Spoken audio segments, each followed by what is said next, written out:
Today's video is just gonna be a quick update on the Cressida, and we have some major progress done.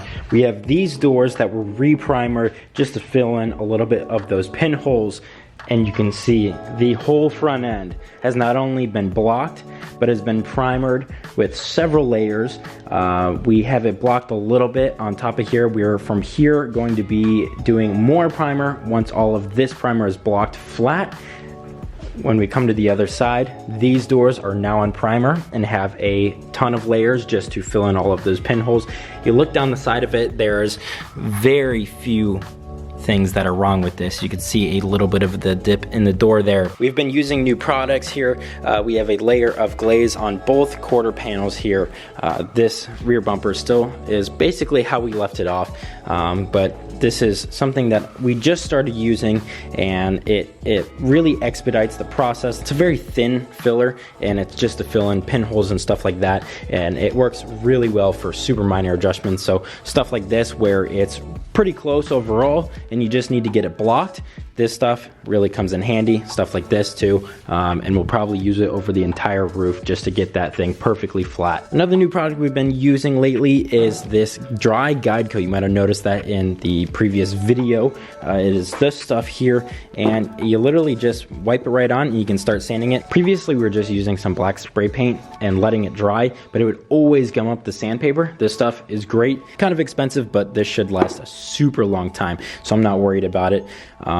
But we also got this long ass block here. This is a little bit longer than our longest one that we had before, and that was just for stuff like the hood, just because it is so long and we had to block this entire thing all together just so it flows.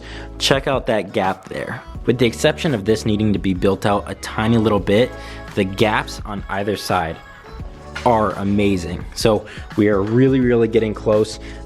We still have lots to do, but once this whole body is in primer, we are just so close, because really the only thing to do after that is the flares.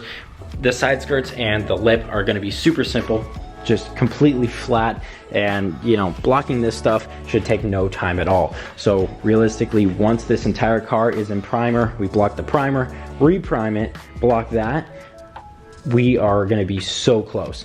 As for an update on my tires, they shipped them out. Again, they're coming from Germany, and it looks like they're going to be taking about a month. So that kind of sucks, because I really don't want to be doing anything else besides the body of this car without those tires, just because it's going to affect the ride height and all that stuff, and I don't want to touch anything that's going to be related to that. So that's why I've been working on stuff like this. This is the rear slit spoiler. As you can see, I cut it again.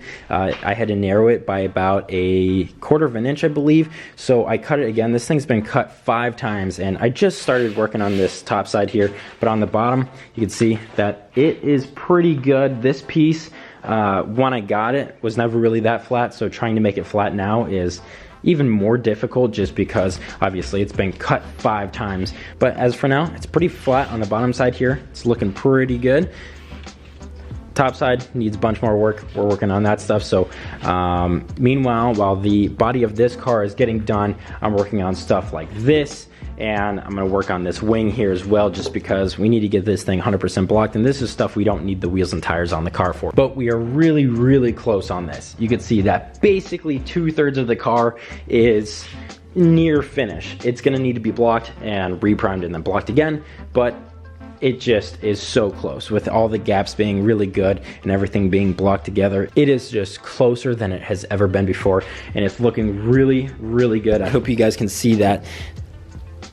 In the previous video, some of you guys were talking about how one of the taillights looks like it's lower than the other. It must just be an optical illusion, because again, these were measured perfectly off of the trunk, which this right here is a piece of metal that is factory. So we measured it based off of a factory piece that is in its final position. So maybe because of the way that the camera was or something like that, maybe it looked like that one was lower or something, or someone said that it was the inside. I'm not sure. Again, they weren't even 100% mounted. You can see I only have 4 of the 8 or so holes that it's supposed to be held in with. And again, we're not done with the clearancing on the back side. I never showed you guys, but back here there was some fiberglass here that I had to cut away, and some of the wood here that we had to trim and all that. So that This is not 100% finished whatsoever. We still have to do a lot of trimming, a lot of finishing work, and then from there, we're gonna be capping all this off, making sure we fiberglass it and maybe do some minor body work just to make it look nice. We do have the carpet that goes back here, and that's gonna cover a lot of it, and has the holes for the factory taillights, which should fit the aftermarket taillights that we're using relatively well. They're about the same shape and size, just the part that comes out anyways. So we're gonna try and make this look pretty nice and, you know, presentable if the trunk does ever get opened. It's gonna look decent. We just gotta clean all this garbage out first. That's about it for the progress update on this car. I hope you're as excited as I am to get this thing finished and see it at some shows. Anyways, guys, that's it for today. Hope you enjoyed, and peace out.